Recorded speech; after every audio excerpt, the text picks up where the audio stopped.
কাশী বা বারাণসীকে বলা হয় হিন্দু ধর্মের অন্যতম প্রাচীন ও পবিত্র তীর্থস্থান। কাশীকে অবিনাশী নগরী বা অমর নগরী বলা হয়। কেন বলা হয় তা আজকে জানব। প্রাচীন পুরাণ মতে কাশী নগরীর সৃষ্টি স্বয়ং ভগবান মহাদেব করেছিলেন। এই কাহিনী মূলত স্কন্দ পুরাণ, কাশীখণ্ড এবং অন্যান্য পুরাণ গ্রন্থে বর্ণিত আছে। বহুকাল আগে যখন এই পৃথিবীর সৃষ্টি হয়নি, তখন ভগবান শিব তার তপস্যার জন্য একটি পবিত্র স্থান নির্মাণ করেন। তিনি কাশীকে নিজের ধাম হিসেবে বেছে নেন।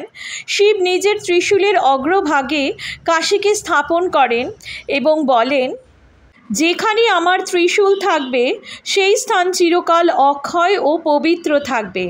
এই কারণে কাশীকে বলা হয় অক্ষয় ক্ষেত্র, অর্থাৎ যা ধ্বংস হয় না, মোক্ষ নগরী, যেখানে মৃত্যু মানে মোক্ষ লাভ। একবার দুই দেবতা ব্রহ্মা ও বিষ্ণুর মধ্যে কে শ্রেষ্ঠ এই নিয়ে তর্ক শুরু হয়। সেই সময় এক বিরাট জ্যোতির্লিঙ্গ আকাশ থেকে পৃথিবী পর্যন্ত বিস্তৃত হয়ে পড়ে। উভয়ই তার শুরু ও শেষ খুঁজতে চেষ্টা করেন, কিন্তু বৃথা, কেউই পারেন না।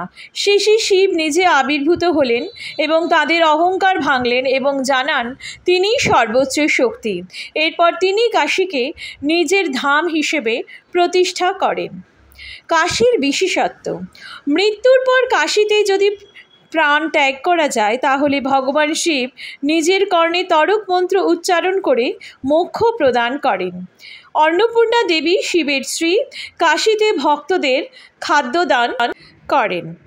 তাই কাশী শুধু একটি শহর নয়, আধ্যাত্মিক শক্তির কেন্দ্র, যেখানে শিবের অনন্ত উপস্থিতি অনুভব করা যায়।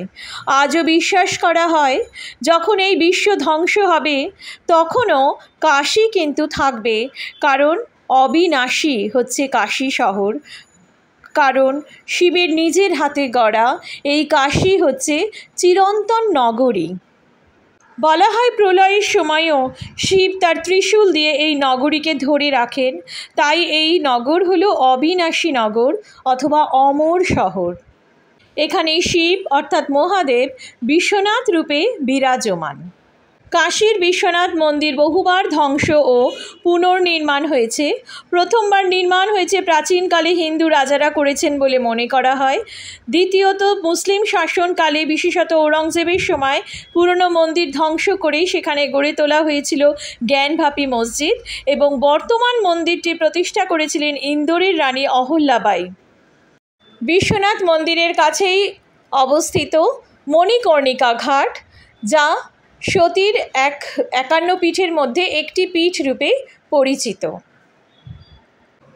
বন্ধুরা, এই কাশী বারাণসীর কথা কেমন লাগলো অবশ্যই কমেন্ট করে জানিও। আর আমার পাশে থেকো, আমাকে সাপোর্ট করো, তাহলে আমি এই রকম আরও কথা জানাতে পারবো। ওম নমঃ শিবায়, ওম নমঃ শিবায়, ওম নমঃ শিবায়।